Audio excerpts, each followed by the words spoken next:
amounts be set off bail. This case is remanded until the 13th of May to court number 16 here in Pretoria for further investigations. Accused number 2, 3, 4, all accused except all accused in custody.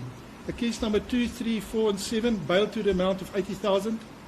Accused number 5, 6, 10, 11, 12, 13, 14, 15 and 16 bail to the amount of 40,000. If you pay the bail, you must attend that court not later than 8:30 in the morning. The accused is not allowed to intimidate or influence the witnesses directly or indirectly in any way whatsoever. That the accused hand over their passports to the investigation officer on the payment of the bail. They may not leave the Republic of South Africa without the knowledge of the investigation officer. A full itinerary must be submitted at least 5 days before leaving the country or the Republic to the investigation officer. The passport must be handed back at least 24 hours after arriving in the country. Case number 1, your case is remanded until the 7th of April this year in custody Vusimuzi prison for further consultations with your attorney.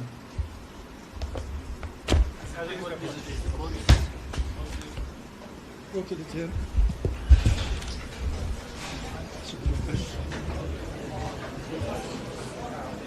Your Worship, State calls case A16/212/2026 in the matter of State versus Vusimuzi Matlala and 15 others. This is their first appearance. May I have leave to hand in the charge, please.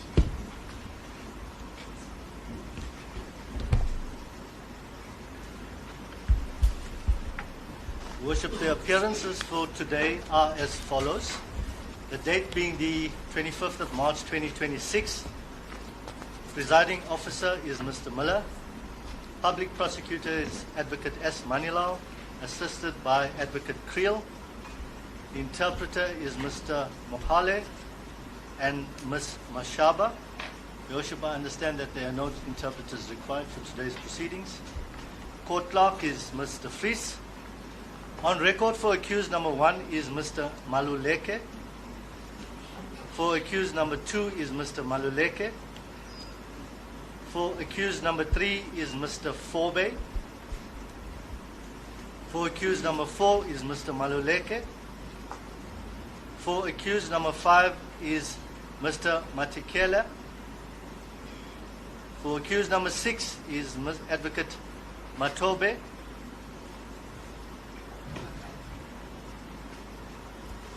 For accused number 7 is Mr. Fobe. For accused number 10 is Advocate Lobsher. For 11 is Advocate Bischoff. For number 12 is Advocate Netjaba. For number 13 is Advocate Numalo. For accused number 14 is Advocate Lepondo. For accused number 15 is Mr. Haasbroek. For accused number 16 is Mr. Maluleka.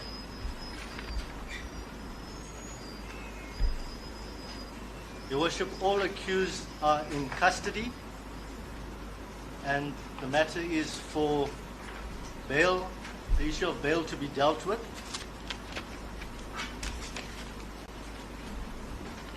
Your Worship, briefly, this matter relates to the awarding of a tender to a company called Medicare 24 Tshwane District.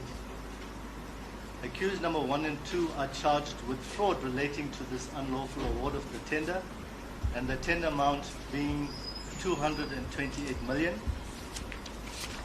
Accused number 3, 5, 6, 10, 11, 12, 13, 14, 15 and 16 are also charged with fraud in relation to the tender. These accused were members of the bid evaluation committee, and the amount of the fraud for which they're being charged is 228 million. Accused number 7 is similarly charged with fraud.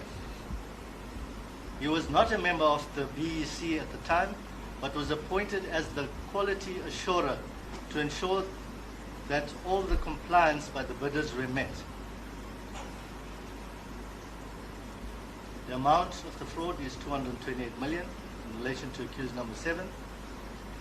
Accused number 4 is charged with corruption in that she is a member of the South African Police Force and was an end user for the services provided by accused number 1 and Medicare Tshwane District Municipality. Accused number 4 received 3 payments respectively in the amount of 100,000 per payment, totaling 300,000. Accused number 1 is also charged with corruption in that accused number 1 gave the gratification of the 300,000 to accused number 4 in 3 payments. Accused number 1 and 4 are also charged with money laundering relating to the same payment of 300,000, which was concealed and disguised and moved through various different entities until it reached the hands of accused number 4. And accused number 4 is charged in terms of section 6 of POCA, which relates to the acquisition, possession, and the uses of the proceeds of unlawful activity, and this also relates to the 300,000 rands that got into her possession. Your Worship, the state has a written confirmation in terms of section 6011A that has been signed by the investigating director, which indicates that the charges for which the accused have been charged for falls within the ambit of Schedule 5. May I have leave to hand in this certificate? It will be Exhibit A. Thank you. Thank you.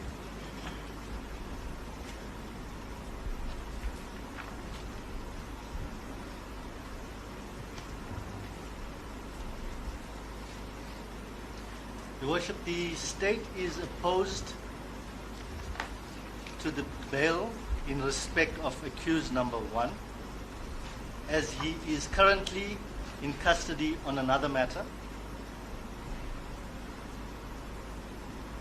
Your Worship, I have had discussions with my learned friend acting on behalf of accused number 1, and he indicated that he would not be applying for bail at this stage, and is also agreeable with the date that the state is going to suggest for the matter to be postponed. I will deal with that date later. But for all intents and purposes, for today's proceedings, accused number 1 will not be applying for bail.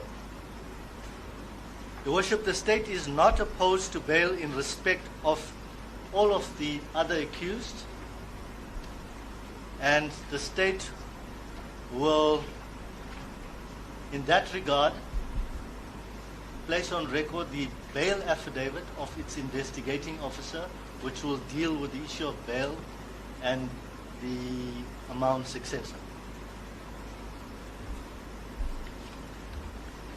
Your Worship, I leave it now for the defense to commence with their application. Thank you, sir.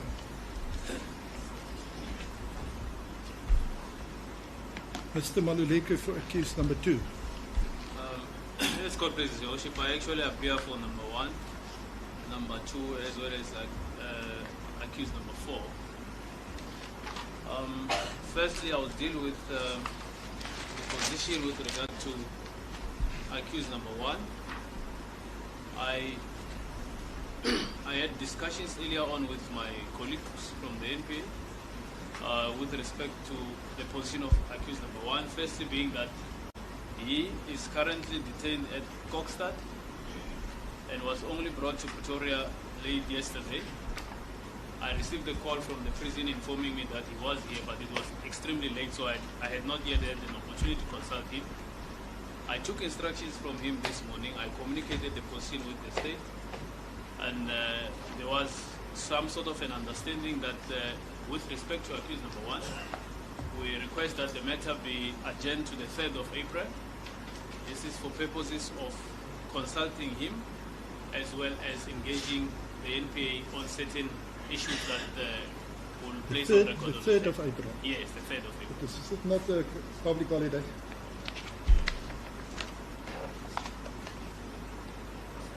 Oh, It is a public holiday. apologies, Your Worship. We work almost every day, so now we've lost track of these issues. Then we'll obviously move to suggest the 7th of April. This will enable my office sufficient time to consult the accused in custody, and I can confirm now that we have booked consultations with him for tomorrow as well as for Friday to advance the receipt of instructions, and will be in constant contact with the investigators as well as the NPA if needs be, in preparation for the 7th. And then with respect to... Excuse me, but this 7th, that won't be for a formal bail application. No. It's just a date for consultation. Yes. It's a date for consultation as well as for us to engage with the NPA on various issues. And I must say that the engagement is already commenced. And then with respect to accused number 2, Mr. Murray, I have prepared an affidavit in support of his application to be released on bail. I place on record that earlier on the legal teams approached the court with a view that in the interest of time, the prepared affidavits be handed up to the court instead of being read out verbatim. That is correct, sir. You can hand in light of same ownership, may I hand up the affidavit? You can, sir. It will be Exhibit B.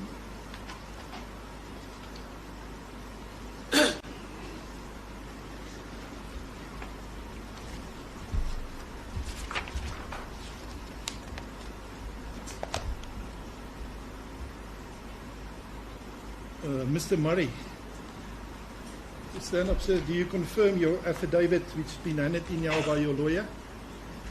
You may be seated again, sir.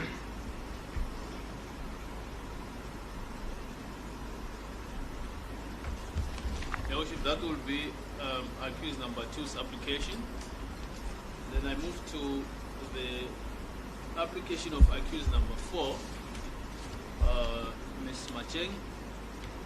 The position is the same as accused number 2. An affidavit has been prepared on the instructions in support of a release on bail. With permission of court, may I hand the same up as an exhibit? It will be Exhibit C, you may.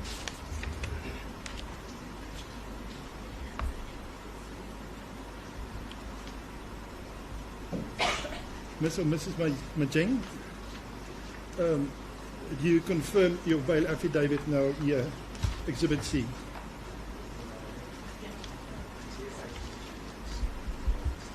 may be seated. Yes, sir. Your Worship, that will be the application of accused number 4 in support of the release of bail. Okay, sir. We'll obviously deal with the issue of quantum at a later stage once the state is I believe so, yes, sir. court business. Thank you.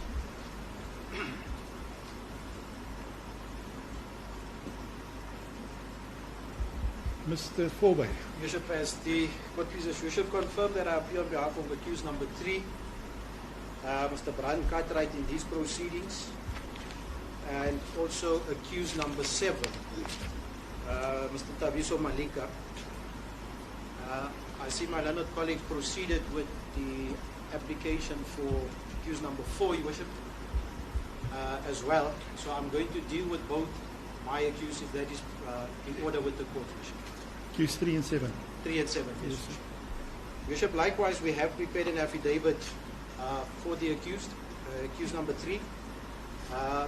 The content of the affidavit has been discussed with the accused. We've taken instructions, we've drafted the affidavit, he's perused the affidavit, he signed, confirmed the content of the affidavit, and he further confirmed, Your Worship, the provisions of Section 6011 of the Criminal Procedure Act, including that evidence tendered during these proceedings might be used against him in the subsequent trial, save for previous convictions and pending cases, and also the penal sanction should he fail to disclose certain information in terms of the Act.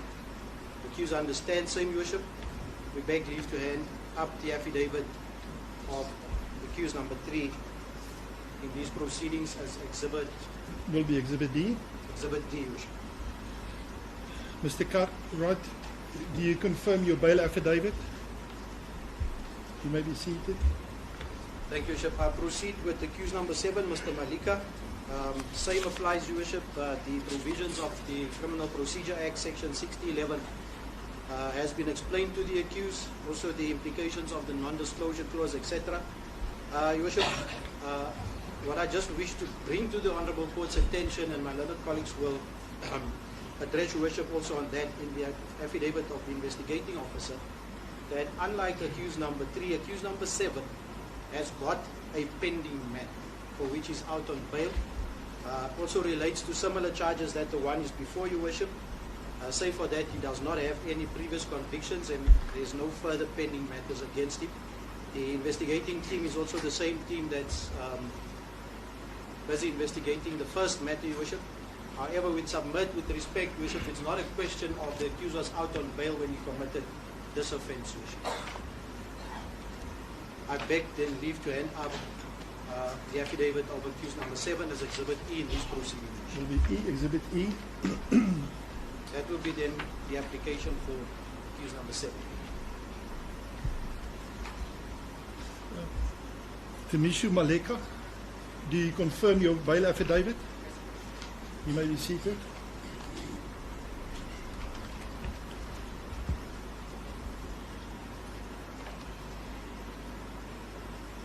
Mr. Kitela, for accused number 5. As it please the court, Your Worship, I confirm appearance on behalf of accused number 5. I confirm the charges he's facing, Your Worship, and I've been instructed to apply bail on his behalf. Your Worship, as it has already been indicated, we will be proceeding in terms of an affidavit. I just want to confirm that I've consulted with our client. We have made him aware of the provisions of Section 6011B. He has confirmed that he has got no pending cases, he has got no outstanding warrants, and equally so, he has got no previous convictions.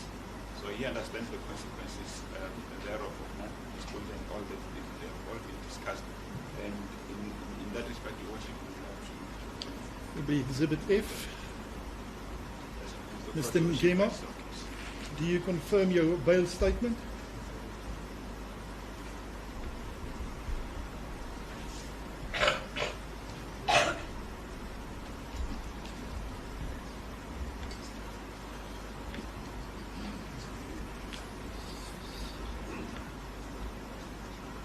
Advocate Mataboye.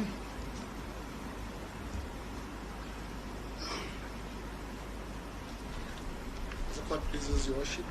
It's Mataboye. I noted that my colleague for the prosecution misspelled it. I confirm appearance on behalf of accused number 6, duly instructed by the Office of Civil Attorneys.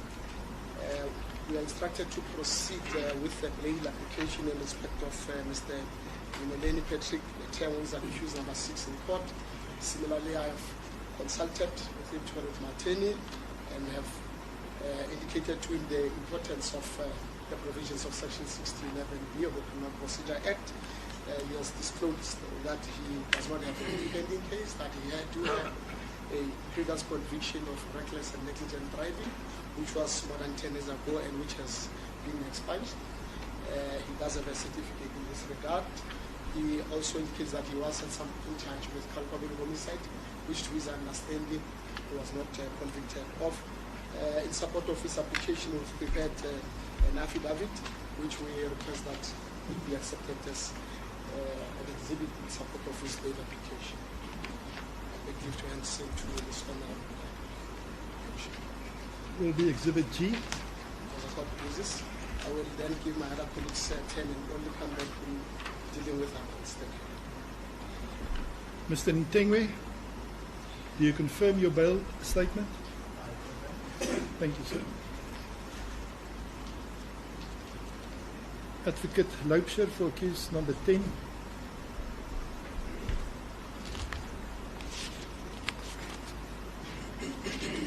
Please support Your Worship. I confirm my appearance behalf of accused number 10. Similarly, we've prepared the bail affidavit, which I beg you to hand up. Proceed, sir. Please. Your Worship, in summary, my client has employment. She's been living in a residence for 28 years. There's no reason for suspicion that she'll contravene any of the considerations set out in section 64A to E. She has 7 dependents, and at this stage she intends to plead not guilty. There has been agreement in respect to the amount as discussed with the state, as well as the bail conditions being submission of her passport, that she will not interfere with witnesses, and that she will attend all proceedings. As it pleases, that is the case for the 10th accused. Thank you, sir. Mrs. Steenbok, do you confirm your bail statement, Exhibit H? Thank you.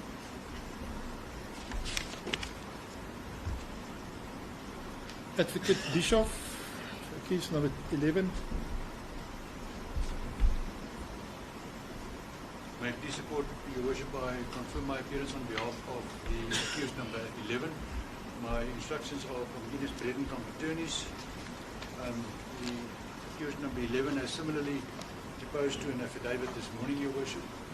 In short, the essentials, she has no pending cases, no prior convictions. She has extremely close familial ties and emotional and family ties, Your Worship. No assets or family abroad, distant family abroad. She doesn't know where they are. She poses no risk for flight and will stand trial, Your Worship. And the same goes for the committing of further offences for in-person witnesses. We don't even know what the case against her is. So there's no risk in that regard. I submit, Your Worship. I beg leave to hand up the affidavit. Will be Exhibit J? Sorry, Your Exhibit J. May it please you.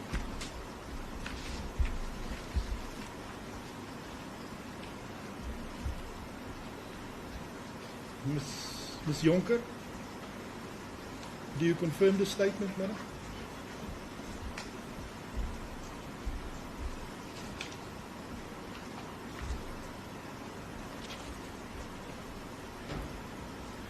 Advocate Nichiaba, for case number 12. Good afternoon, Your Worship. Your Worship, I do confirm my appearance on behalf of accused number 12. Your Worship, without wasting the court's time, because the reason why we're briefing this procedure to save time is that except that this arrest has really induced some shock and trauma towards my client, Your Worship, the accused number 12 in this regard. I wish to proceed similarly with my other colleagues, that an affidavit has been prepared and my client has been warned about the legal consequences that flow through for non-disclosure for criminal record and any other warrant that could be standing against him says and understood. It may be, if there's no objection, maybe at least an exhibit. The Exhibit K. Thank you, sir.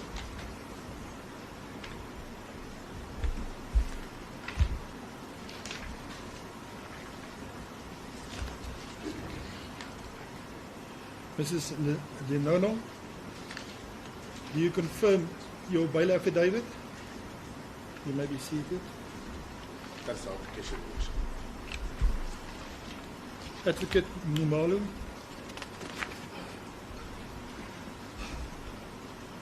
Thank you, Your Worship. I confirm my appearance on behalf of accused number 13. I'm duly briefed by Siamane attorneys. Your Worship, similarly, we have prepared an affidavit in support of bail application. We'll ask court's indulgence to hand it as an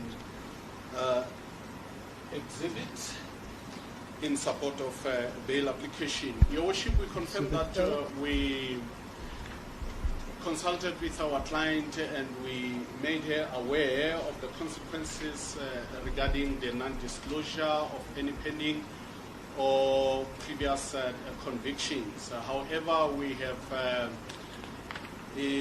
find that she's still a baby. This is the first time for her to rub shoulders with the law. She doesn't have any pending or previous conviction. Your Worship, we have seen the bail conditions suggested by our colleague. There's only one thing that would want to address the court when the court gives us an opportunity again. It's only with regard to the quantum because of her affordability. Yes, we will deal with the quantum a little bit later. As the court please. That's the applications by accused number 13. Thank you, sir. As court please. Advocate Ripondo, Your Worship, maybe if I can get the number L. L. Thank you, Your Worship. As it pleases the court, Your Worship, I confirm my appearance on behalf of accused number 14, Nonjabulo Nomfundo Brightness Ngadi. I've been instructed by Matseto attorneys, Your Worship. Same with my client, the rest of the other accused. She has prepared an affidavit which has been commissioned on to today, the 26th of March here at Pretoria. Your Worship, we concede that this is a Schedule 5 offense, in that the amounts involved, the charge involves amounts of more than 500,000, or as the other charge sheet alleges, was done in acting in the execution of furtherance of a common purpose, and or that she is a law enforcement officer. In response to the provisions of Section 60, subsection 11, she has no previous conviction, she has no pending case, she is not out on parole, and she confirms further that she's been informed of the consequences of giving false information. Your Worship, in her affidavit, she has fully addressed the court on the factors as enumerated in Section 60, subsection 4A to E, read with the corresponding sections or subsections 5, 6, 7, 8, 8A, and 6, 60.9, and prays in the end that she has discharged her honors of proving to this court that the interest of justice does dictate that she be released on bail. I beg leave to hand in her affidavit as forming part of the court record. Will be Exhibit M. Just one thing, Your Worship. Thank you, Exhibit M. One thing from the charge sheet, she is indicated as a male person. She was born a female, and she remains a female, married with 2 children. May it just be corrected as such. Thank you. It has been corrected. Mrs. Ngadi, do you confirm your bail statement? You may be seated.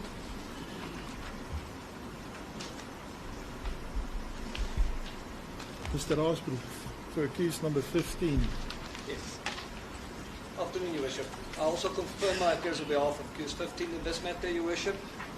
I confirm that the terms of Section 60(11)(b) was well explained to the accused in this matter, Your Worship. I also confirm that he has no previous convictions or pending matters or on parole. And I want to place on record that he is not in possession of a valid passport. His passport has lapsed. And then, Your Worship, we also prepared an affidavit we want to hand up in compliant with furtherance in that regard, Your Worship. As it Will pleases. be Exhibit N.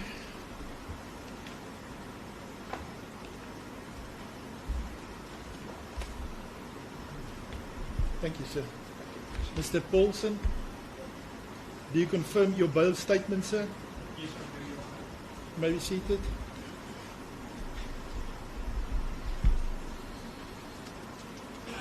Mr. Maluleke, again.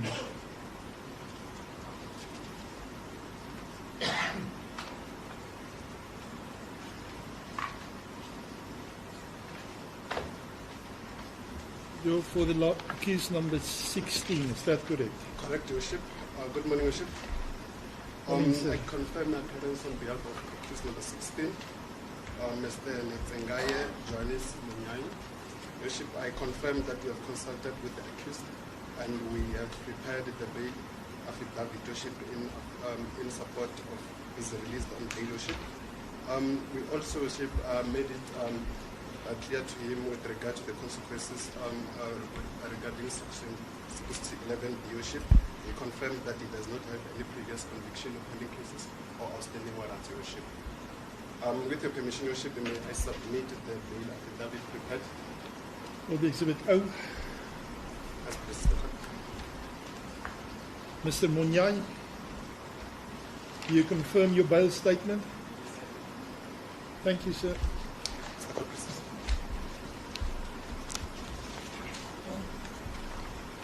Is that the case for the applicants? Any further evidence? Nothing. Yes, sir. Thank you, Worship. Worship, before I get into the state's case, just to address accused number 14's, the error made in terms of the citation. No offense meant, Your Worship, we will correct that in the charge sheet. Your Worship, just to also place on record, the charge sheet, a copy of the charge sheet has been handed to all the legal representatives of the various accused. And that was handed this morning before the proceedings.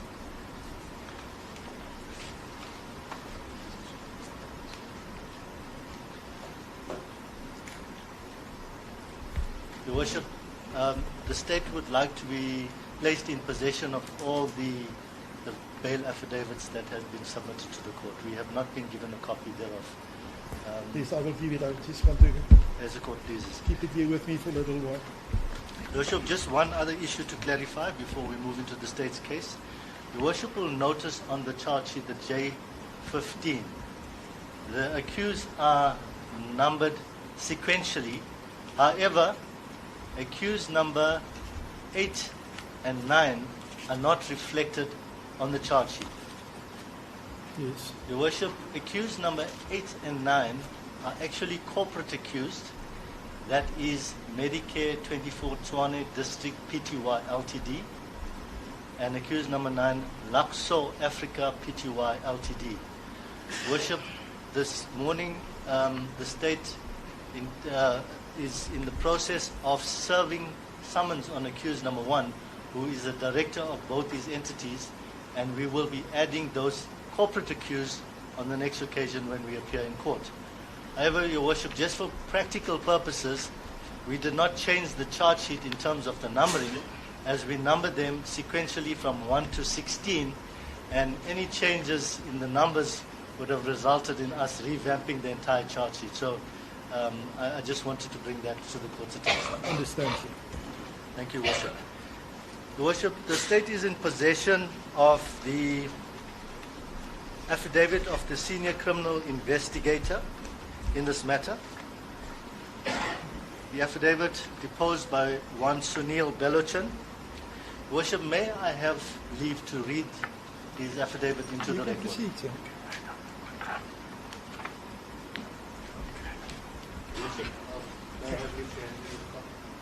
Thank you.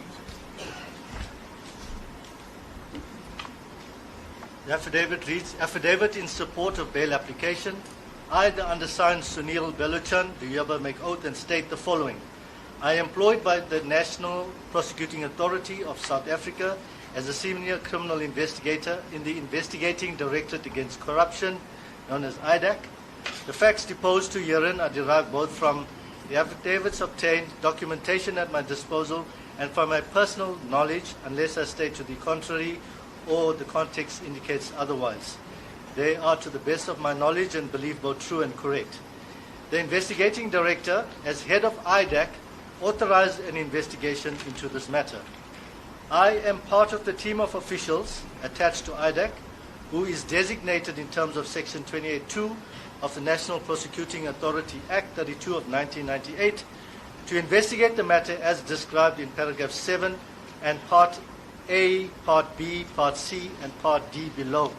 I am the lead investigating officer in Silverton CAS 285/03/2026. I make the statement in terms of Section 60 of the Criminal Procedure Act 51 of 1977. I submit that the bail application for all accused resort under Schedule 5 of the Criminal Procedure Act. The investigating director of IDAC has submitted a certificate in terms of Section 60(11) capital A subsection A of the Criminal Procedure Act, confirming that the offences for which the accused have been charged falls within the ambit of Schedule 5 offences as stipulated in the CPA. The matter relates to the awarding of a tender issued by the South African Police Services with reference bid number bid 19/1/9/1/94 TP in (23). The tender was ultimately awarded to Medicare 24 Tshwane District Pty Ltd on the 14th of June 2024. The monetary award of the contract amounted to 228,665,280 rands. The accused involved in this matter are as follows: Vusimuzi Matlala, hereinafter referred to accused number 1; James George Murray, hereinafter referred to accused number 2; Brian Neville Cartwright, hereinafter referred to accused number 3; Rachel Macheng, hereinafter referred to accused number 4; Alpheus Teminkosi Ngema, hereinafter referred to accused number 5; Nimaleni Patrick Ntengwe, referred to as accused 6; Tomisho Maleka, referred to as accused number 7; Busisiwe Precious Temba, referred to as accused number 10; Christy Yonker, referred to as accused 11; Petunia Lenono, referred to as accused number 12; Onika Teloalele, referred to as accused 13; Nonjabulo Ngadi, referred to as accused 14; Anton Paulson, referred to as accused 15; Natsengai Muniai, referred to as accused 16. I am duly authorized to depose to this affidavit, which is made to oppose the bail application for accused number 1, and in relation to accused 2, 3, 4, 5, 6, 7, 10, 11, 12, 13, 14, 15, and 16. I do not oppose their bail applications, subject to the discretion of the court and the proposed conditions set out in paragraphs 42 to 44 herein. My affidavit sets out the allegations, the accused's involvement, and the offences perpetrated in 4 parts, as set out below. Part A deals with the submission of the tender with the bid number, bid 19/1/9/1/94 TP 23. Part B, facilitation and approval of the tender with the same bid number. Part C, gratifications offered and accepted, corruption. Part D, money laundering. Part A, the submission of the tender with the bid number reflected above, and it relates to the fraud perpetrated by accused 1, 2, and Medicare 24 Tshwane District.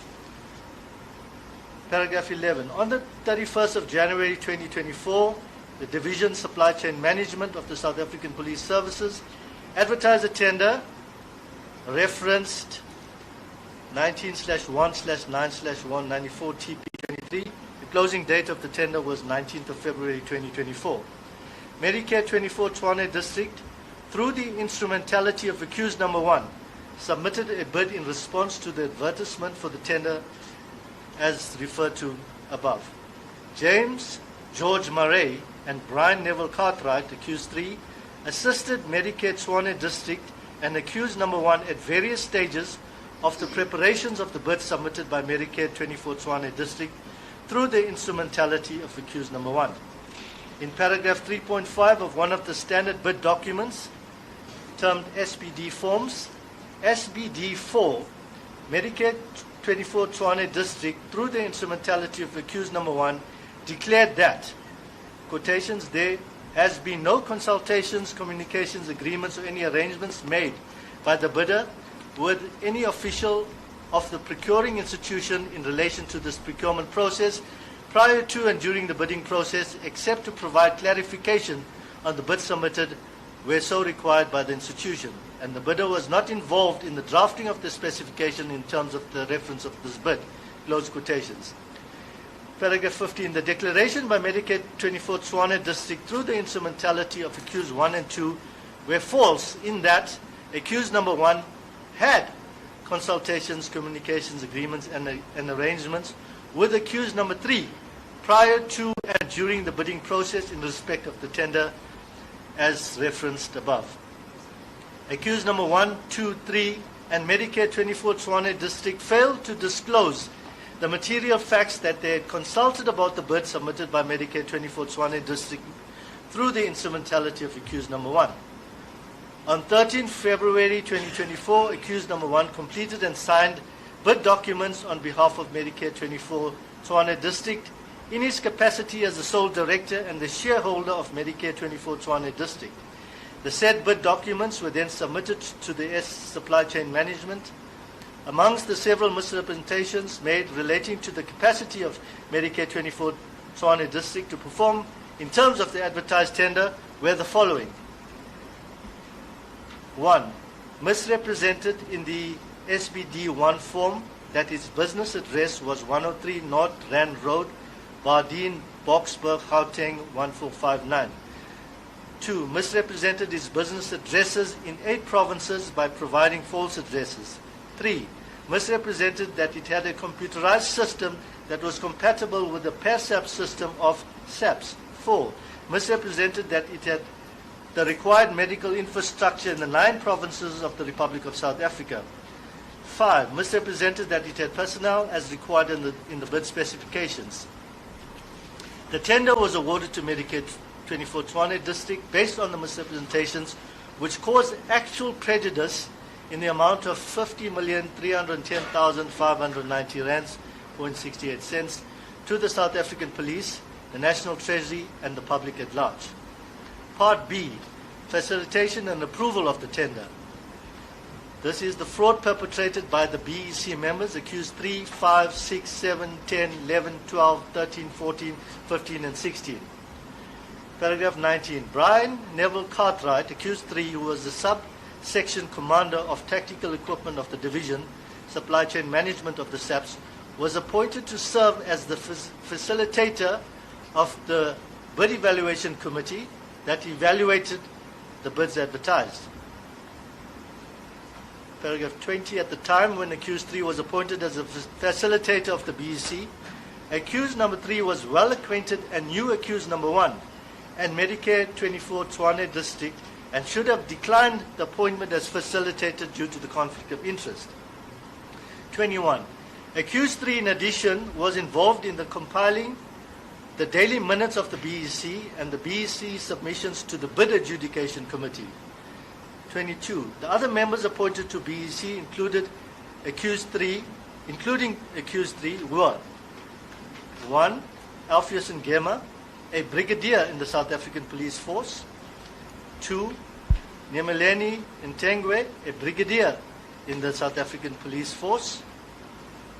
3. Busisiwe Temba, a major general in the Saps. 4. Christy Yonka, a brigadier in Saps. 5. Petunia Lenono, a brigadier in Saps. Onika Teloale, a brigadier in Saps. Nonjabula Ngadi, a colonel in the Saps. Anton Paulson, a colonel in the Saps. And 9. Natsengai Munyai, a colonel in the Saps. These members of the BEC evaluated the bids submitted by the bidders, who responded to the invitation for the bids in respect of the tender referenced above.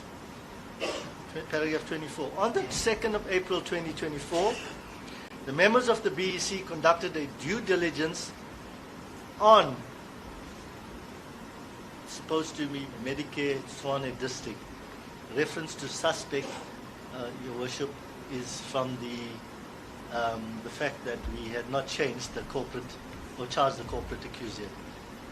The due diligence was conducted at the premises of Medicare 24 Holdings in Boksburg, which was not the premises of Medicare 24 Tshwane District, being the 103 North Rand Road, Bardeen, Boksburg, Gauteng address, as listed in the bid documents SBD1 form.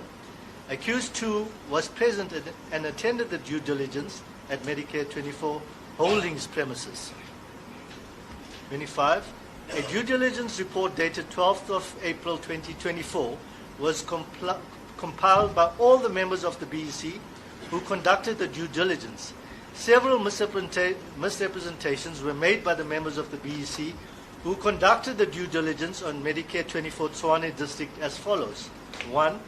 Misrepresented that Medicare 24 Tshwane District's business address was situated at 103 North Rand Road, Bardeen, Boksburg, Gauteng, 1458. 2. Misrepresented that Medicare 24 Tshwane District had business addresses in the 8 provinces. 3. Misrepresented that Medicare 24 Tshwane District had a computerized system that was compatible with the Saps system. 4. Misrepresented that Medicare 24 Tshwane District had infrastructure in the 9 provinces of the Republic of South Africa. 5. Misrepresented that Medicare 24 Tshwane District had personnel as required in the bid specifications. 6.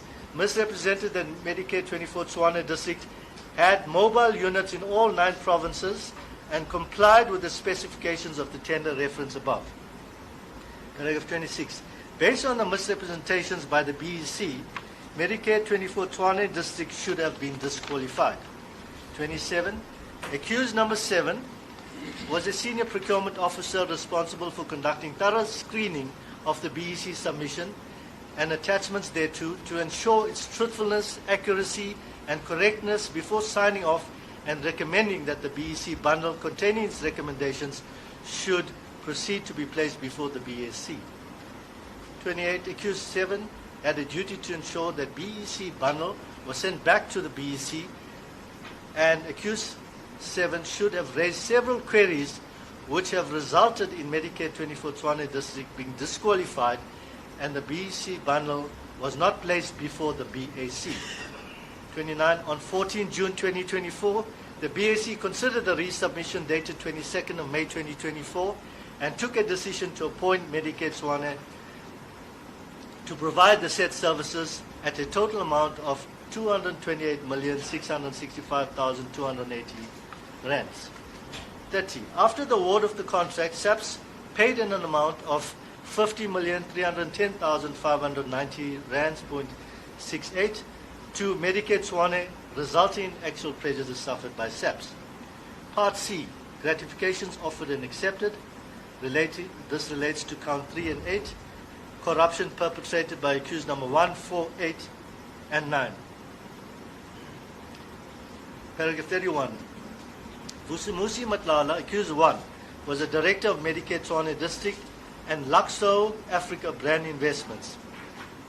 Medicare 24 Tshwane District received the total amount of 50,310,590.68 in relation to the contract induced by fraud. 32. Rachel Macheng, accused number 4, was a member of Saps and was stationed in the Division Forensic Science Services. The Division Forensic Services was one of the end users of the services that were rendered by accused number 1 and or Medicare 24 Tshwane District in terms of the contract awarded to accused number 1 and or Medicare Tshwane District. Paragraph 33. In terms of her roles and responsibilities in the Saps, she referred multiple members from Saps for medical screening to Medicare 24 Tshwane District that resulted in purchase orders being issued in relation to the services that Medicare 24 Tshwane District was contracted to provide, and thereby enabled Medicare 24 Tshwane District to invoice the Saps. 34. Accused number 4 accepted or agreed or offered to accept gratifications in the form of payments from accused number 1 and Medicare 24 Tshwane District in 3 payments totaling 300,000 during the period 13 January 2025 to 17 of March 2025. 35. Accused number 1, Medicare 24 Tshwane District and Luxo Africa Brand Investments gave or agreed or offered to give gratifications in the form of payments to accused 4 in 3 payments totaling 300,000 during the period 13 January 2025 to 17 March 2025. Part D. Money laundering. Counts 9 to 11. Money laundering by accused 1, 4, 8, and 9. Paragraph 36. The movement of funds emanating from the contract induced by fraud resulted in the disguise or concealment of the nature, source, origin, movement, location, or disposition of the said funds. 37. Medicare 24 Tshwane District received the amount of 50,310,590.68 in 199 payments in its F&B account. This account was under the control of Vusimuzi Matlala, accused number 1. 38. The 300,000 rand described in paragraph 34 and 35, which was paid and received as unlawful gratifications, was subsequently laundered through various accounts and was ultimately received by accused number 4 in contravention of section 4 and 6 of POCA, and this is the money laundering offences. Regarding the arrest of the accused, paragraph 39.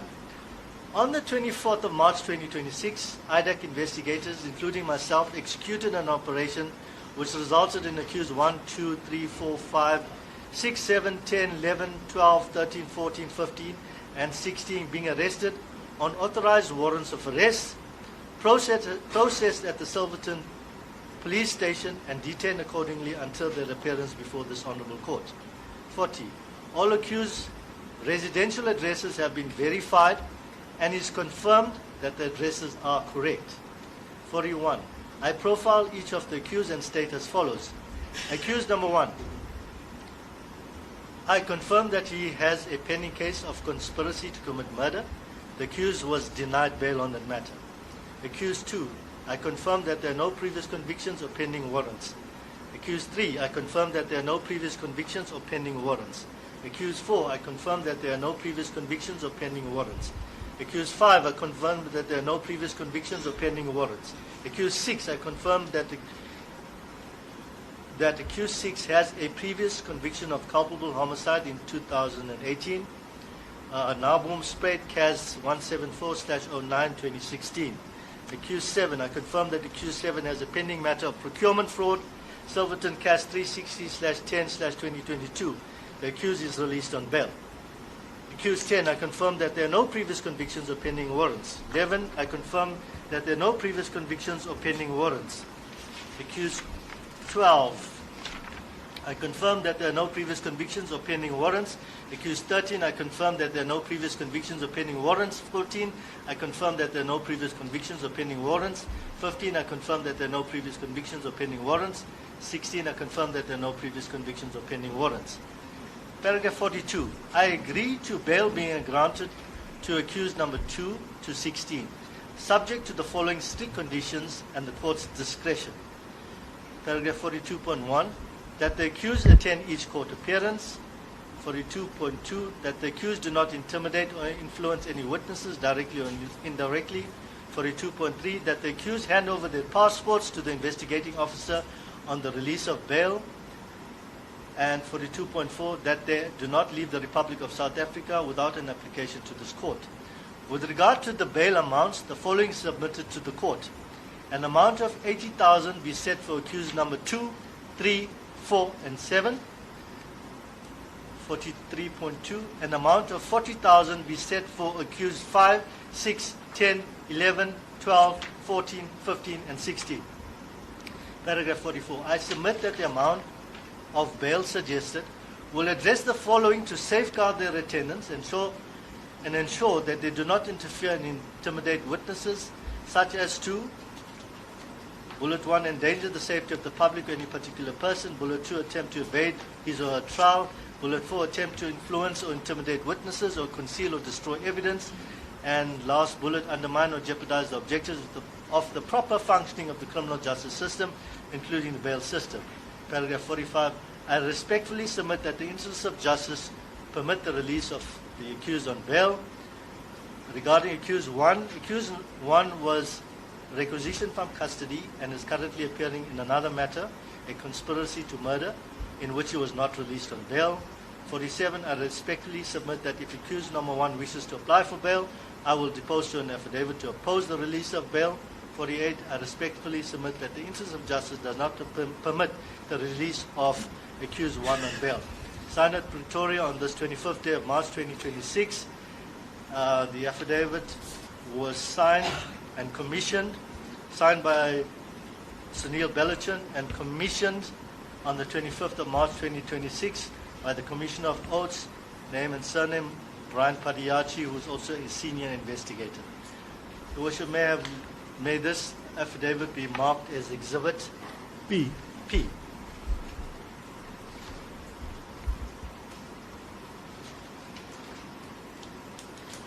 Your Worship, the State will present no further evidence and closes its case.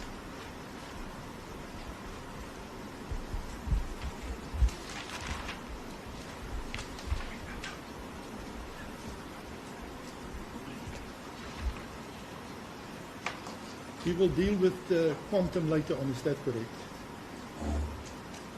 Your Worship, we at that point where I've suggested quantum, the defense may address you on quantum, and then I will address the court on quantum thereafter. Well, I just want to make it. Do anyone want to address the court before we start with the quantum?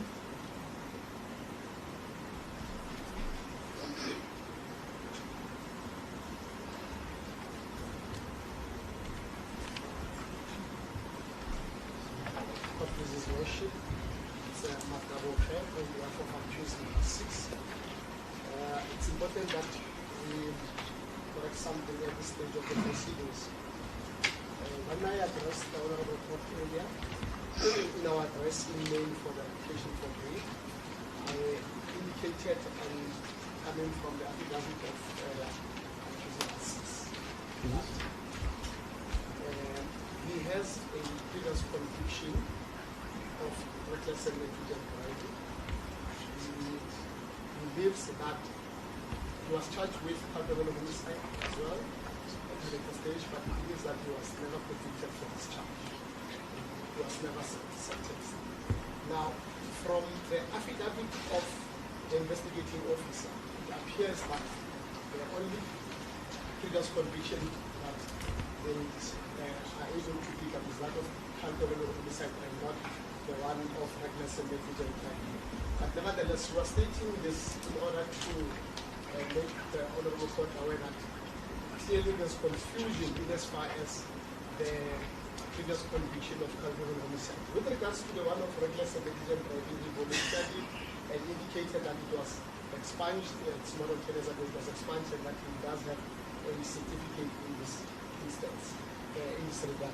Now, following what the state has already indicated, there would then need to be an investigation as to what could have happened, because in his understanding, he was never convicted and sentenced for the charge of culpable homicide, but he was convicted for the one of reckless and negligent driving. So we're placing this on record such that it does not have a later state and we are accused of having misled the court. It's important that we do this at this stage because we know that provisions of section 60 subsection 11 have dire consequences if one were to mislead them. I submit that there's no reason, or there was no reason for him to mislead the court in this instance, because the agreement right from the beginning in the morning was that the state is not opposing anything. We do not want at this stage, Your Worship, to tamper with the affidavits. I would just request the state to investigate such that he's also clear about what is what in respect of this aspect, so that going forward he's clear about the reality and the actual situation around these convictions. At a later stage, if it does appear that perhaps he is mistaken, we'll deal with it and address them formally in another affidavit, because the affidavit is already evidence before them.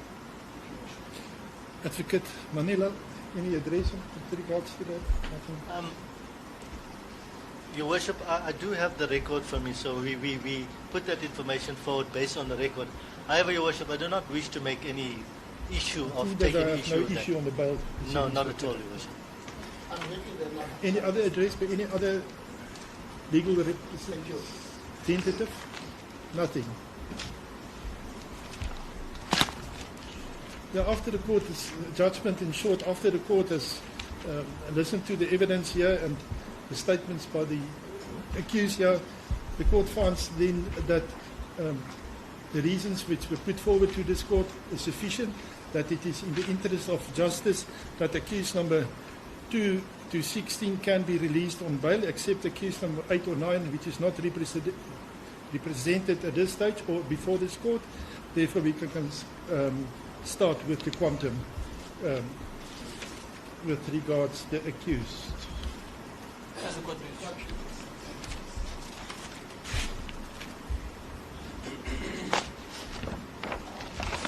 This court, please, Your Worship, I will deal with the aspect of quantum with respect to accused number 2.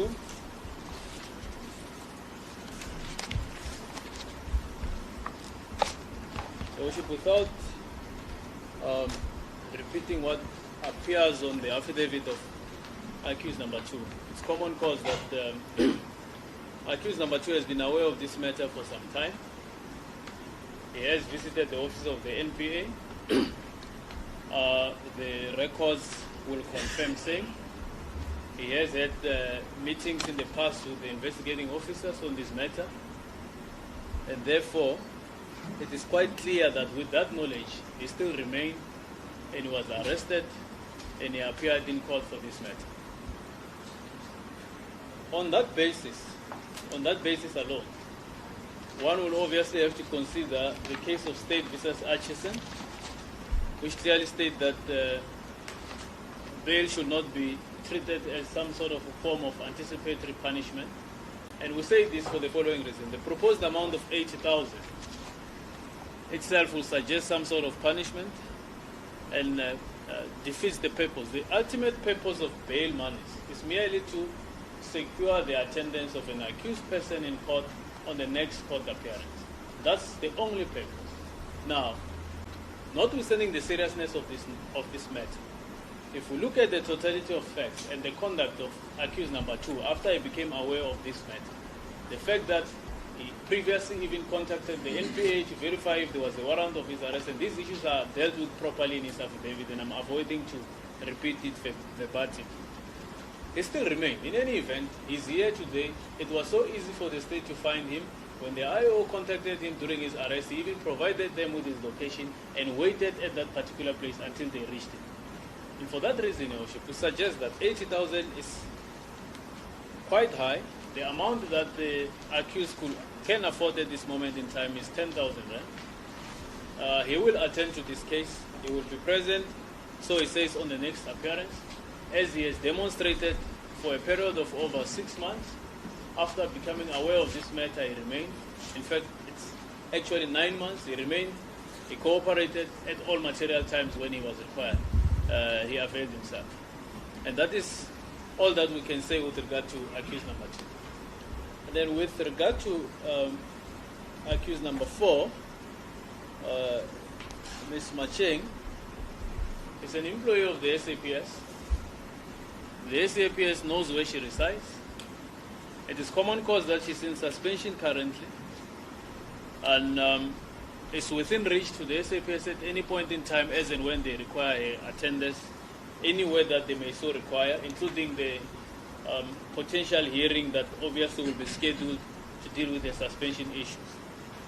And for that reason, Your Worship, for someone who has been with the state for over 30 years, employed as a member of the SAPS, it will really be a travesty of justice if bail will be granted in the amount of 80,000. And I say this because she has also been aware of these issues, has appeared in other forums to deal with the same issues, and she still remained. The state found her in a house. There was no resistance whatsoever. There's nothing that this 80,000 that is being suggested will achieve. The moment that they arrived at the house, she fully cooperated with the police. She did not resist arrest. And we submit that an amount of 10,000 will be sufficient. In any event, the state knows what they pay her. They know her salary. She's not one of strong financial means. And definitely 80,000 is not something that she will be able to afford. And it will speak to the issues that were raised in State versus Atchison, which then will result in some sort of an anticipatory punishment for somebody who intends to plead not guilty on all these charges. And on that basis alone, we submit that the court shows leniency and grants bail in the amount of 10,000 as proposed. This should be for both accused number 2 as well as accused number 4. Escort.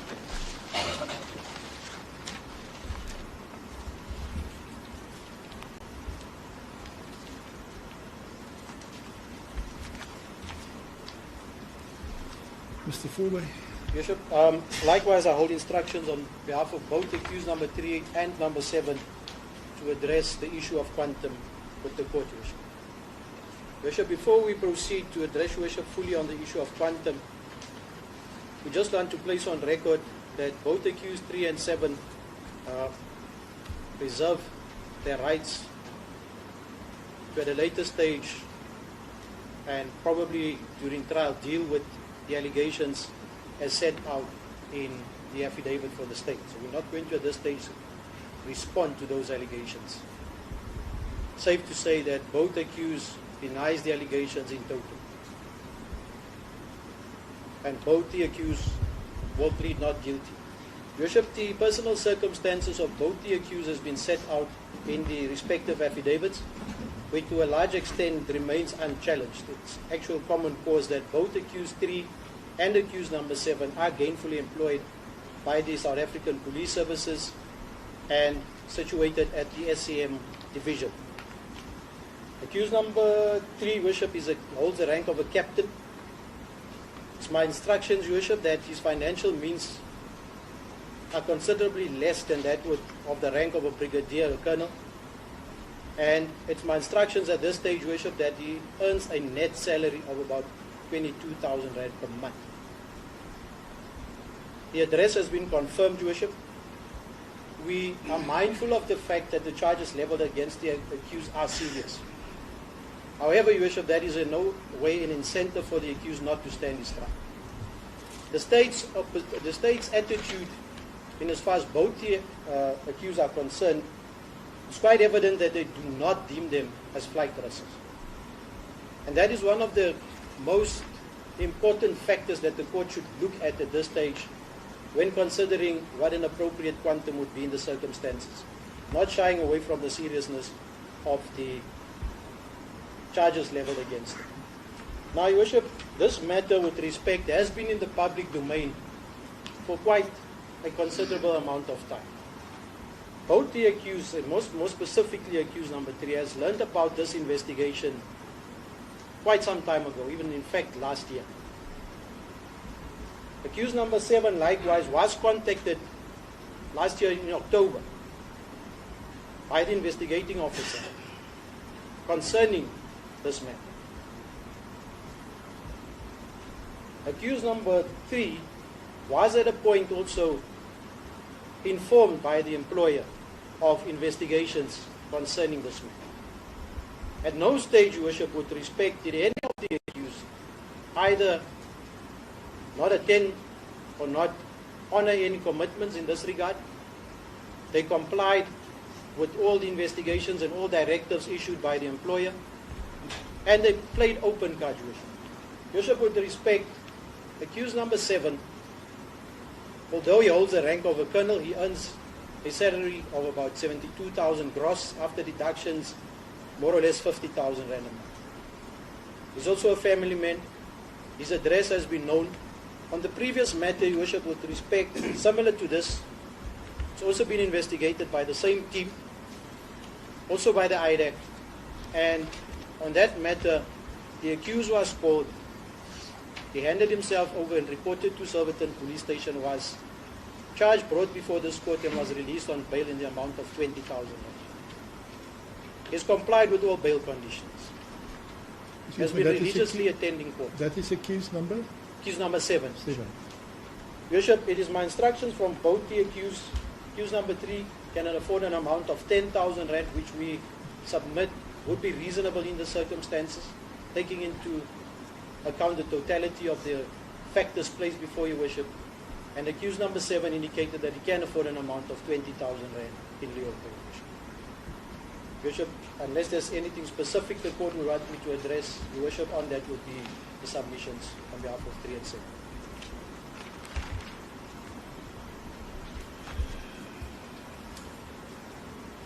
Case number 5, Mr. Kitela.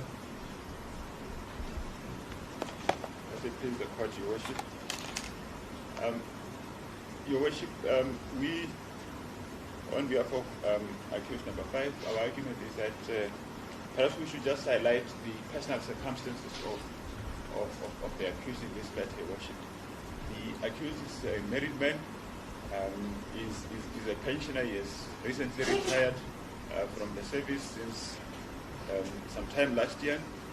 He has got 2 children, 2 daughters, one at university, and the other one is at the matric level at the high school. Both of whom is, fully, supporting. And now, Your Worship, we do not intend to make light of the charges that the accused is facing.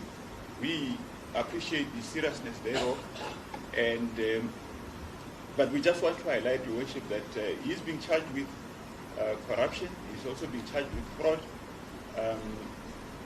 But having listened to the state making its case, Your Worship, there are not necessarily any allegations in respect of him as to how he has been gratified insofar as those charges are concerned. There is no allegation of gratification that he has received, or any gratification that he has requested in that respect. So, Your Worship, we are not making light of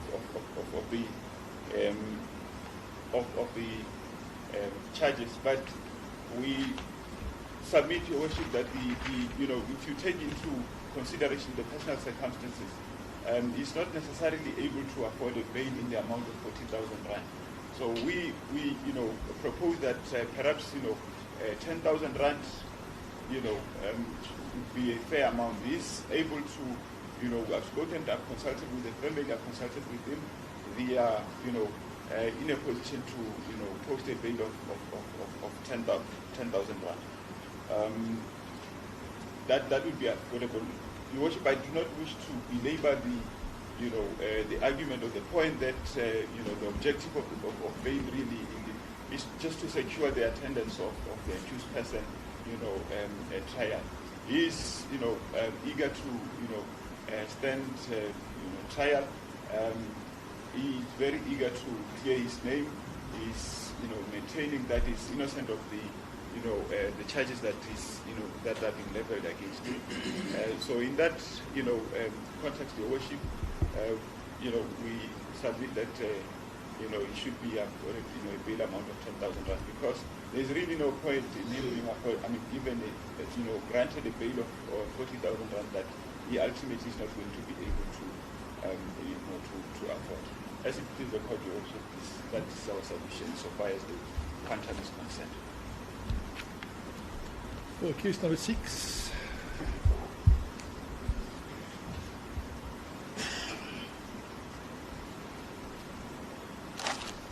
Court pleases Your Worship. The personal circumstances of the accused are already before the Honourable Court in his affidavit for bail.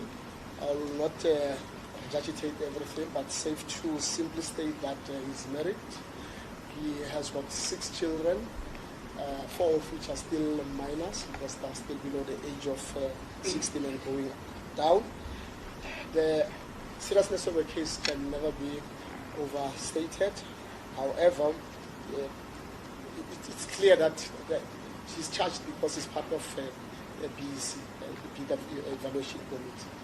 I've not heard of any strong allegation against it, but nevertheless, bail is not opposed.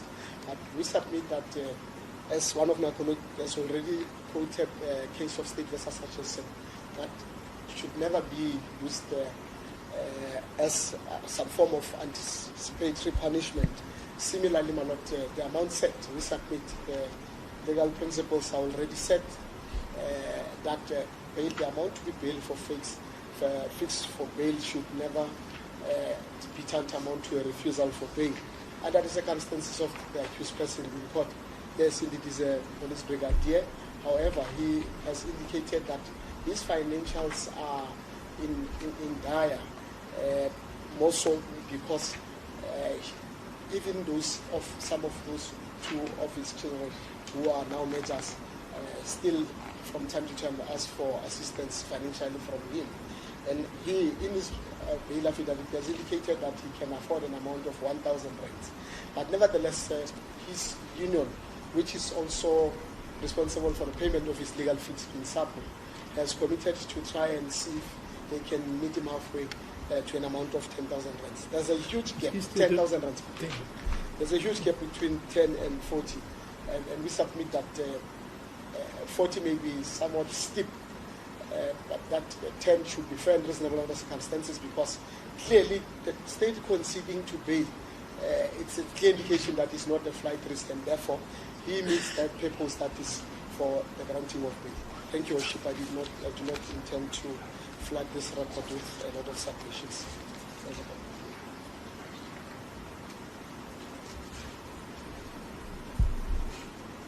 Advocate Loubser. Worship, as indicated in my earlier address, my instruction is not to take issue with the bail amount. We exceed to the amount of 40,000 rand. Fine with you. That is according. Advocate Bishop.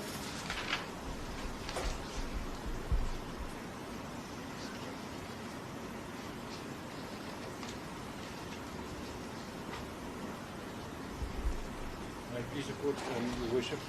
The accused number 11, Your Worship, personal or particulars are recorded on the affidavit, and perusal of the affidavit will show, Your Worship, exceptionally strong emotional and personal ties in South Africa. A higher amount of bail is not going to make any difference in terms of an incentive to stay or not flee. So she's also a single mother, Your Worship, fairly recently divorced. And in the premises, Your Worship, 10 to 15,000 would be a sufficient amount of bail to act as an incentive as the state terms it, Your Worship. May it be supported. Mr. Advocate Nechava. Good afternoon, once more, Your Worship. Your Worship, I would have thought that even a J175 would have been sufficient to actually secure all these accused to court. It took only one simple phone call to call my client, the accused number 12, when she was in Free State, and same time she drove to Silverton Police Station. That's an indication that there is no likelihood that the accused will not stand the trial. In the circumstances, Your Worship, I know that 2,000 rand, I don't want to engage the court in a tit-for-tat option style tactics, Your Worship, but I know that 2,000 rand may seem to be too small, Your Worship, and I think 10,000 rand is very much relevant and suitable as police court, Your Worship. I've got nothing further to add.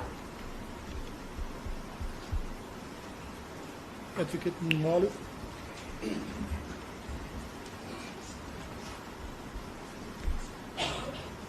Thank you, Your Worship. Your Worship, all this time I thought that Christmas only comes in December until today, where I realized that Christmas can come even in March. My colleague, when they read the affidavit, they did not mention the suggested amount for accused number 13, and I was so glad. But when I found out from them that whether it was a fake Christmas present or it was an omission, then they quickly amended to say it's 40,000. Your Worship, we like to put the following before the court. The charge against the accused person is one of serious nature.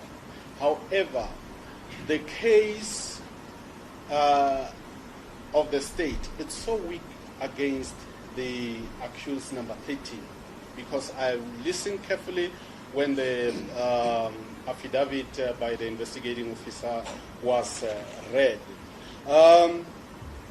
Your Worship, we like to put on record that accused number 13, she doesn't have any property or business outside South Africa, and as such, even her traveling documents, they've already expired.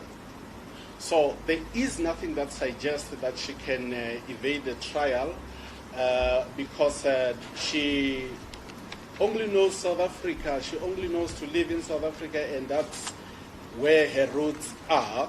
She's got 2 kids that are financially relying on her.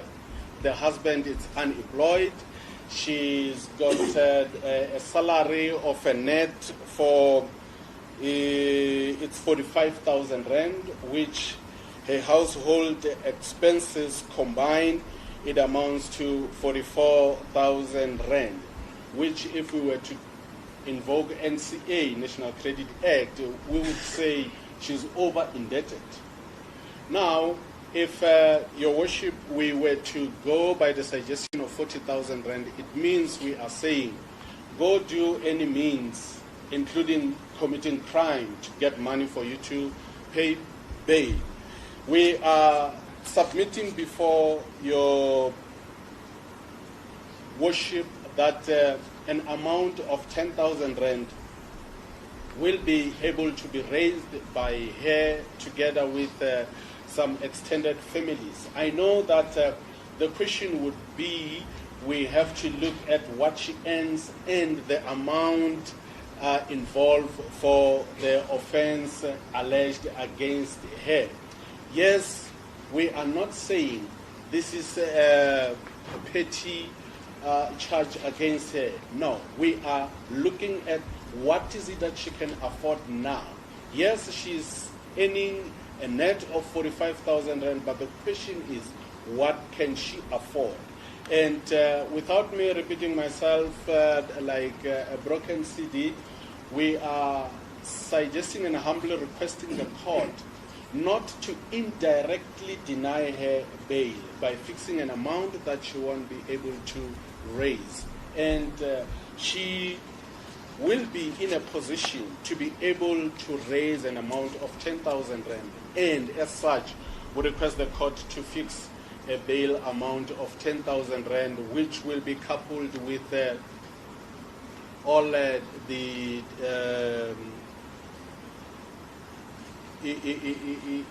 bail conditions that were read through the affidavit of the investigating officer. As the court, please. Mr. Lupondo, Advocate Lupondo. As it pleases the court, Your Worship, I stand by the authorities referred to earlier by my colleagues. Your Worship, the accused family, emotional, community, and occupational ties are within this area of jurisdiction of the court. I've taken instruction, I received instruction from the instructing attorney. He informs me that the husband has 10,000 rand bail available. I owe it to address the court and acknowledge, Your Worship, that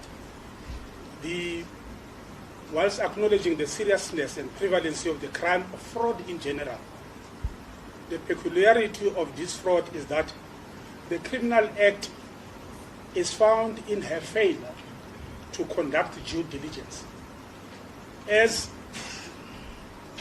it appears from the address by the prosecution and from the charge sheet that has been handled. And that the common purpose, or the furtherance of a common purpose, is found, I respectfully submit, in the fact that the committee was lawfully appointed and allegedly committed the fraud in the normal course of doing their work. It's a peculiarity to this fraud. I need, however, to also point out to the Honorable Court that the allegations have been in the public domain for quite a while, having allegedly been committed in 2024. She traveled outside of the borders of South Africa and happily returned to face this charge. Except for the fraud charge, allegedly committed in the circumstances as stated above and as per the submission by the prosecution, there are no further allegations against her, e.g. of corruption or living from the proceeds of crime. I do, Your Worship, acknowledge again, for fear of repeating myself, that if you look at the amount, it's a huge amount. And we do want to thank the prosecution team, because under normal circumstances, as it has become practice in this country, you see the police and the prosecution, running to 7 days postponement, which is not what they did. And I also applauded them earlier to say they could easily have said, your client has 48 hours within which to appear before court. But we have moved swiftly to bring it before court within 24 hours, which we appreciate. But again, I'm not belittling this, and I'm saying it could be. If we look at how all of us were secured in one day, that even if we were warned for court earlier, all of us would have pitched. Even if we were given someone's J175, all of us would have appeared in court, except, of course, for the ones that are in custody already on other charges. I do wish to say, Your Worship, it will be fruitless, I humbly submit, to make a return to prison when the husband is here and says, I've got the 10,000. I can immediately get it paid and I'll comply with any other conditions that there has been suggested by the prosecution, as it pleases the court.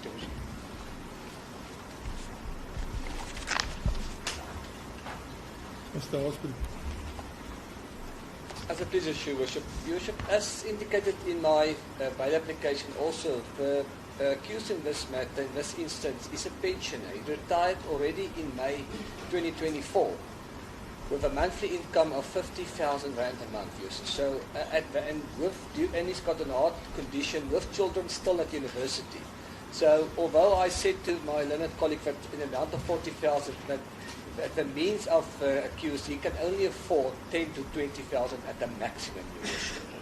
If we agree to the 40,000, it means that there will be no living money of expenses that he will be in even in his medical condition in that regard. So that's why I suggest an amount of 10,000 rand that will be suitable for the accused in this matter, Your Worship. He was never aware of this charge until yesterday when they were arrested. Also, he's got property in Pretoria and no passport. He will never run away. He will always pitch the next appearances, as it pleases.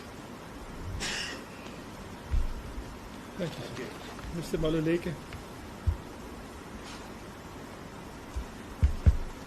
Maluleke for accused 16.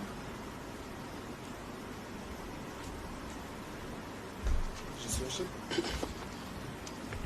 Thank you, Worship. In respect of the quantum, Your Worship, it is my instructions, Worship, that the amount of 40,000, Your Worship, it's how not much? within reach. 40,000, Your Worship. I can't hear. 40,000. 40,000. It's not within reach, Worship. Worship, as such, Worship, it is my instruction that the accused, Worship, will be able to make payment of 5,000 rand for bail, Worship, as the compensation.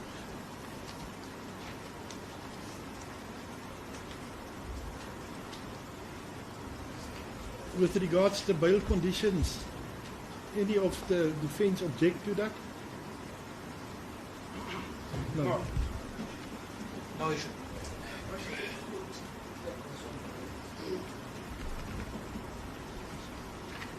With respect to accused number 6, he has indicated that he is in possession of a passport.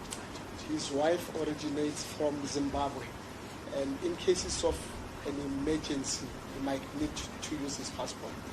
My learned colleague for the prosecution has indicated that that condition, or any of the conditions, should only be altered with an application to court. We are requesting a flexibility in that, perhaps because we agree that the passport can be handed over to the investigating officer, that if there's an emergency, he be allowed to simply go to the investigating officer and such an arrangement be made. Only approach court if there's a refusal. We do not find that the same can be a difficulty because it has happened in other courts, in other matters. I do not know if there's an objection from my colleague. That is the only condition.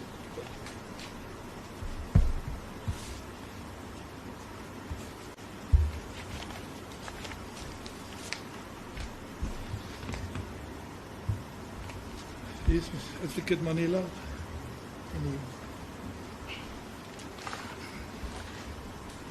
Thank you, Your Worship. Worship, my learned friends have all conceded that this matter is serious. However, Your Worship, it appears, and I say this with respect, that my learned friends have merely paid lip service to the seriousness of this offence. The amount involved in this matter is 228 million. The tender was awarded due to accused number 1 using his influences within the South African police force. He had befriended accused number 3 in this matter and had a relationship with accused number 3, and accused number 3 assisted him in the compilation together with accused number 2 of this tender document. Your Worship, that alone sparks off the degree of influence accused number 1 had with members of the South African police force, specifically accused number 3. Your Worship, this is a Schedule 5 offence. It has not been disputed. It required the arrest of all the accused. And the state has used the least invasive approach in terms of making contact with them, taking them home, affording them the opportunity to take their clothing, etc. So the state didn't adopt any robust approaches in this matter and brought this matter to court within 24 hours of the accused having been arrested, which just demonstrates the bona fides that the state has adopted in bringing the accused before court.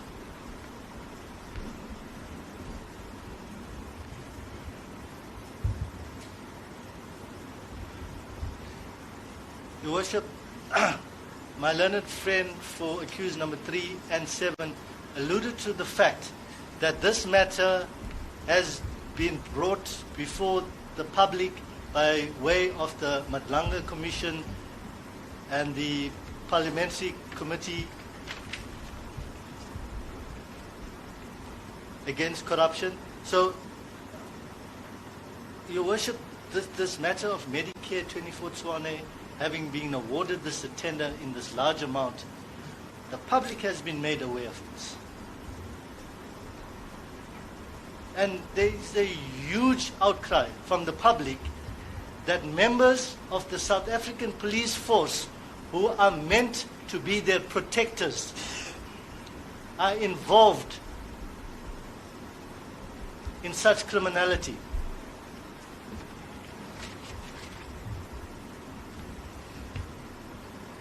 Your Worship, corruption is the scourge of society. It has literally been destroying the country piece by piece. And when we hear of such offences, the public is outraged. How much more? This offence, the nature of this offence and the gravity is shocking to the public. And I ask Your Worship not to lose sight of that. Your Worship, my learned friends have all submitted amounts that they can afford. 5,000, 10,000. Your Worship, I submit with respect that this should not be a horse trading exercise. We have to look at the offences seriously. We have to consider the public's perception and outcry seriously. And the amount that the state is suggesting, and the state has differentiated the amounts in terms of accused number 2, 3, 4, and 7 because of the nature of offences that they are being charged with, versus the other accused who were members of the bid evaluation committee. So, to deal with accused number 2, and why the state is in agreement with the submission made by the investigating officer that an amount of 80,000 be imposed for bail. Your Worship, the amount I submit is not unreasonable. Accused number 2 was a director of Medicare Holdings, and that was the company that was used by accused number 1 to portray and that it had all the capabilities. Accused number 2 was aware of the false information that was being supplied by Medicare Tshwane in its bid document. So accused number 2, I can state, Your Worship, is one of the main instigators in this matter, in assisting accused number 1 submitting this bid with false information. I submit that he be differentiated from the other accused.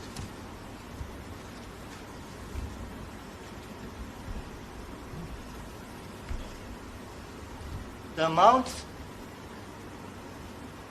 recommended, Your Worship, of 80,000 mitigates the risks of the accused absconding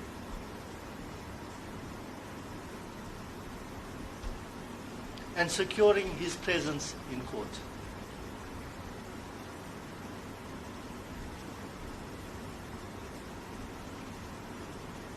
The amount suggested is the proverbial, so to speak, sword over the heads to ensure their presence in court and their attendance in court. Your Worship, with regards to accused number 3, likewise the state has submitted and agrees with the investigating officer's submission of 80,000 being the bail amount. Accused number 3 is a member of the South African Police Force, a position that's supposed to be held with honor, and a position that of trustworthiness. That has been obliterated. And the public has seen this, because much of this has been ventilated already. Your Worship, accused number 3 had a relationship with accused number 1, and it started off with a previous tender that is still being investigated. And then we go into this tender. Accused number 3 was a facilitator on the bid evaluation committee, whereas there was a conflict of interest. But nonetheless, he was in this position and ensured through the influences that this tender be awarded to accused number 1. This was all done for greed.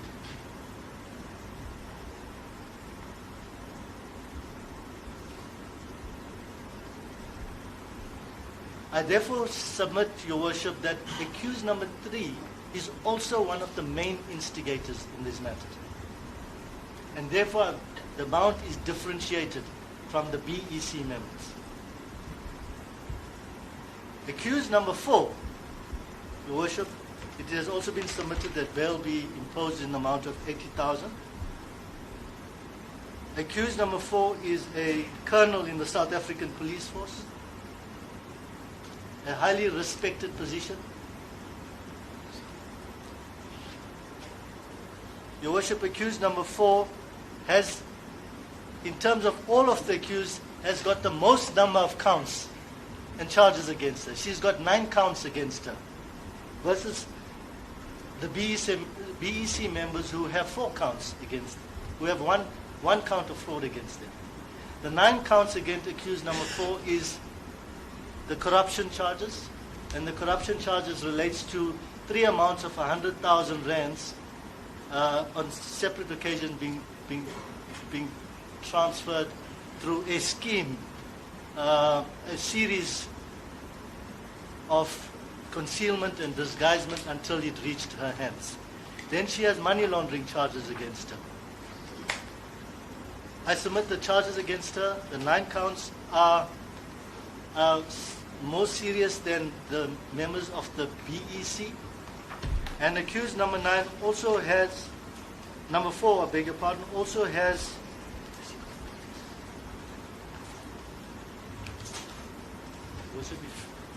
I beg your indulgence, I just want to see if there's a pending case against her.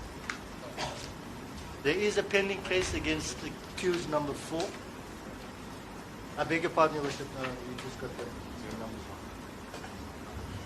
I beg your pardon, I retract that. So, in essence, my submission on accused number 4 is that she must have had a relationship with accused number 1 for accused number 1 to give her gratification by way of these payments in the amount of 300,000. And she had a role to play within Saps to give, and she referred more business to him by referring Saps members for screening. So there was a quid pro quo in this whole corruption. Regarding accused 3, 5, 6, 7, I beg your pardon, 3, 5, 6, 7, 10, 12, 11, 12, 13, 14, 15, and 16. I just draw the distinction, firstly, accused number 7 from the other BEC members. And the distinction is that accused number 7 has been released on bail in respect of another matter which involves procurement fraud. And yes, Your Worship, my learned friend's quite correct that this particular fraud has not been committed whilst the accused had been on bail. Otherwise, it would have resulted in a Schedule 6 offence. The state has taken cognizance of that and charged her as a Schedule 5 offence. But, Your Worship, we can see a pattern. Charged for procurement fraud, on bail. We have another procurement fraud matter. So I submit that the court has to deal with her differently.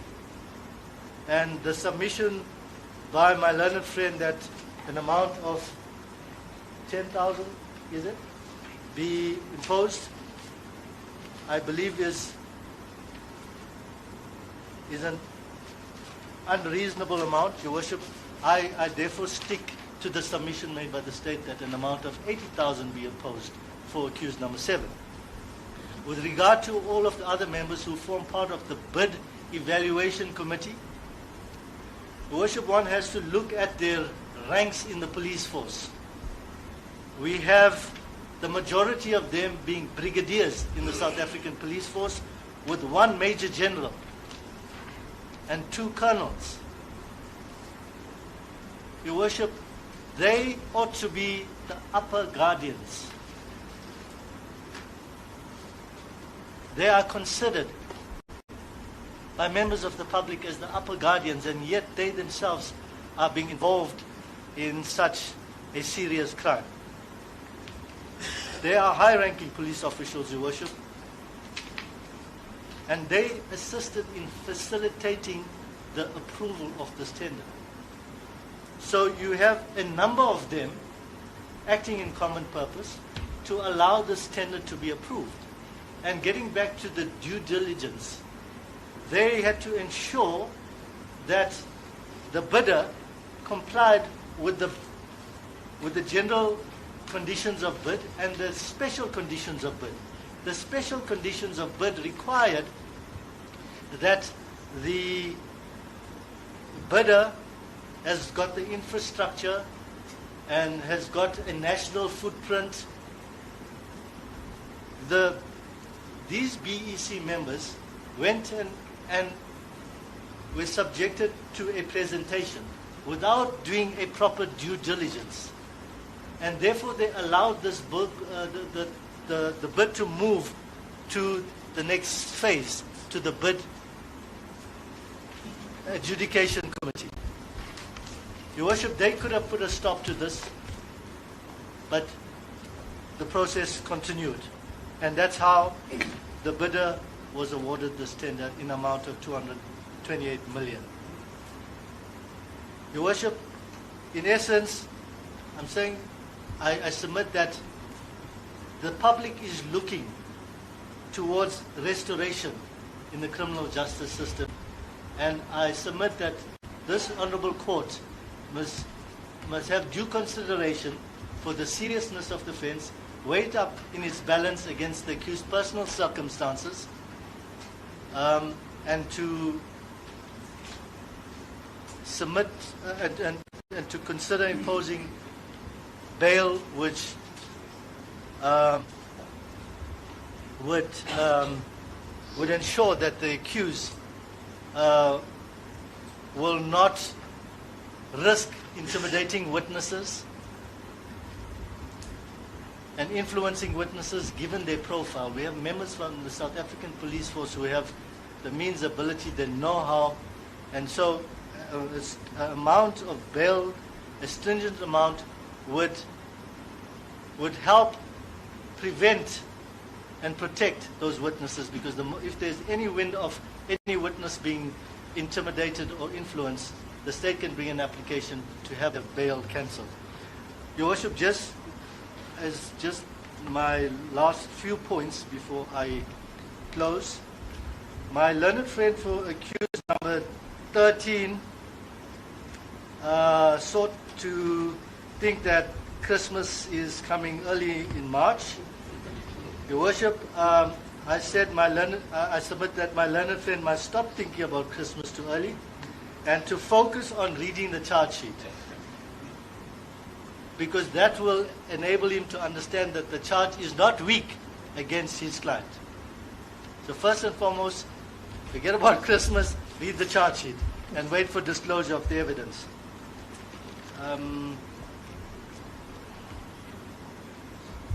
Your Worship, just to correct, my learned friend for accused number 7 did indicate that they prepared to offer 20,000 for accused number 7 as opposed to what I indicated. That's an error on my part. And Your Worship, accused number 5, counsel for accused number 5 indicated that his client has been charged for corruption and money laundering. Worship, that's not accurate. His client, accused number 5, has only been charged for fraud, the amount being 228 million, not corruption and fraud. Worship, unless the court would like to examine anything further. With regards to accused number 6, with the passport, with his wife in Zimbabwe, and he asked that the passport be, he approached the court, the IO, for his part of the passport to be handed over to visit his wife in an emergency. What do you say about that? Your Worship, the state will have no objection to that. The moment he needs to travel, he needs to indicate to the investigating officer when he's traveling, date of travel, date of return, and his full itinerary, so to speak. We've dealt with these matters numerous times. We have no objections to that process. These conditions with regards to the application to this court, if somebody wants to leave the Republic, can we change it to inform the IO? Your Worship, that's point number 42.4. Your Worship, do you have those conditions? It's recorded in the IO's affidavit. It's 42.4. Yes. Your Worship, I submit that the state will have no objection if the investigating officer is notified. A full itinerary is providing, date of travel, date of return, and the passport to be handed back within 24 hours of the return of a particular accused. Is there anything else, Your Worship? No, that's all. Thank you. Thank you, Worship.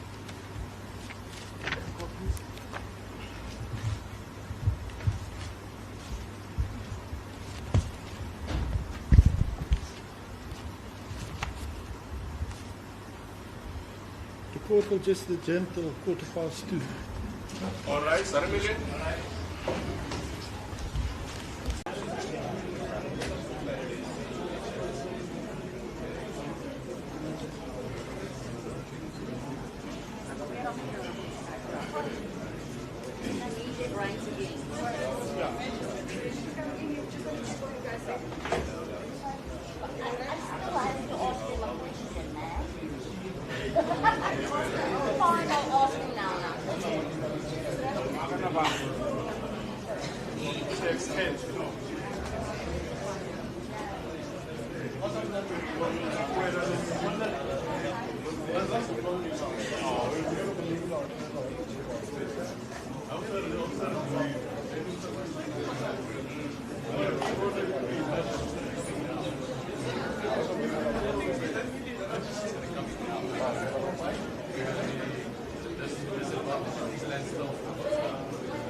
Advocate Matlala, when will the case be remanded to? Your Worship, a date that And has where? been... Where? What court? Your Worship, I think it's back to Court 16. 16? Yes. On 13 May, that's a date that has been agreed by the 1-3. parties. 1-3, yes. Does the date suit you all? Yes, sir. Suitable.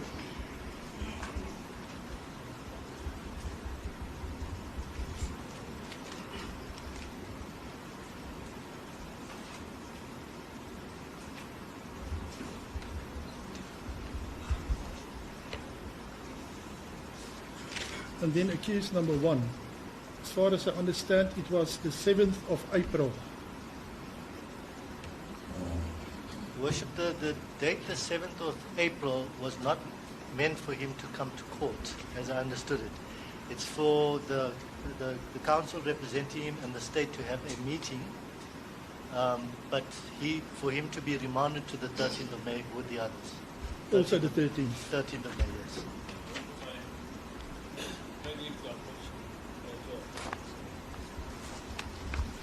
I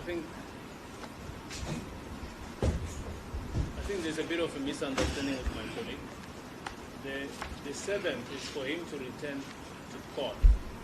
Is to enable the defense and the state to host the consultation with the accused number 1 to deal with certain issues. I've earlier indicated that I cannot place those issues on record currently. However, we had requested that short adjournment to the 7th, and the basis was that it's detained so far out in Cox that it will be very difficult in a short space to deal with these issues. And this request has already been canvassed with the state, unless if my colleague misunderstood the position that I was trying to do.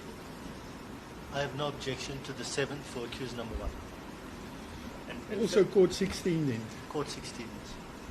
And furthermore, on that, Your Worship, the obvious request will be that his J7 be endorsed, that he be kept at CMEX, because if it's not done so, what will happen is that they will take him to Kokstad overnight. I've had experience with this kind of issues in his other methods.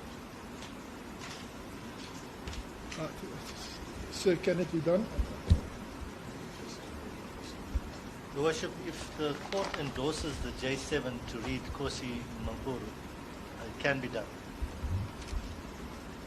Your Worship, the state is keen on having that meeting, and I understand the practicalities as raised by my learned friend, that sending him back to Kokstad Max Prison would defeat the object of us having the chance to meet.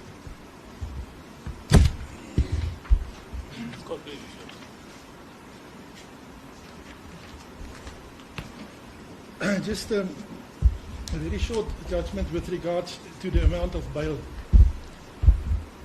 the court must take into account that this is a very, very serious offence. The amount involved 280 plus minus 228 million. Furthermore, the court must also bear in mind if the accused are convicted, they may face a long term of imprisonment. There is also a big public outcry with regards to this type of offences, especially in the last couple of 2 years. And the court must also take into account that the accused mustn't be seen being treated with hand gloves.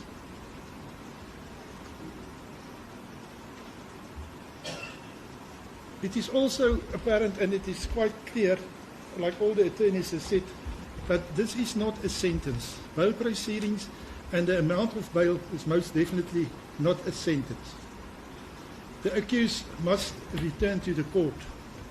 And it must also be in the interest of justice that the amount set be a proper one that faces the type of crime that the accused are facing now. Most definitely for this type of offence, we accused, except for accused number 1 and 2, the rest of the accused are high-ranking police officers which were supposed to serve and protect, but it seems to the court haven't done so in full heart. Therefore, it makes that much, much more serious.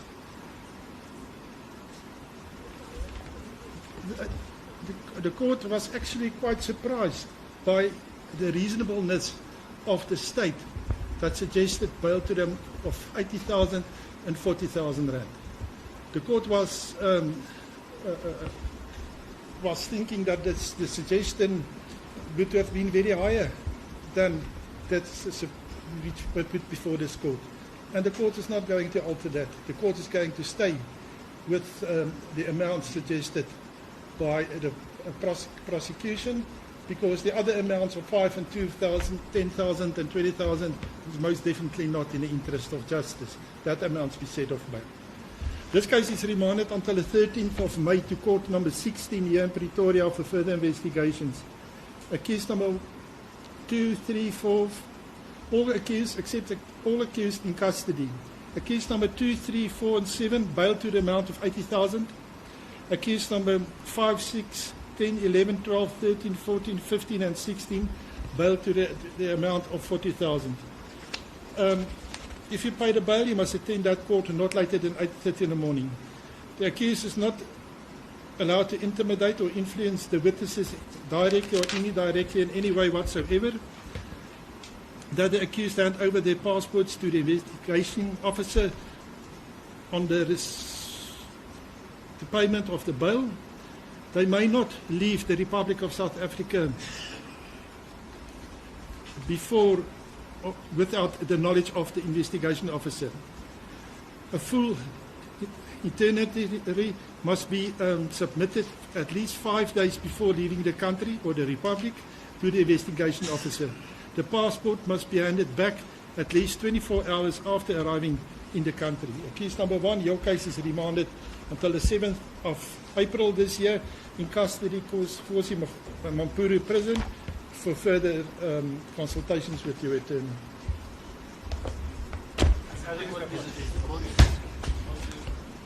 Go to the chair.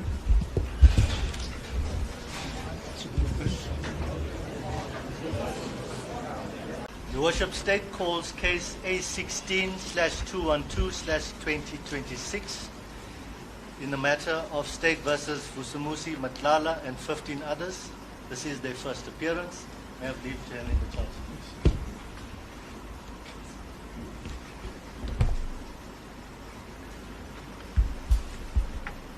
Your Worship, the appearances for today are as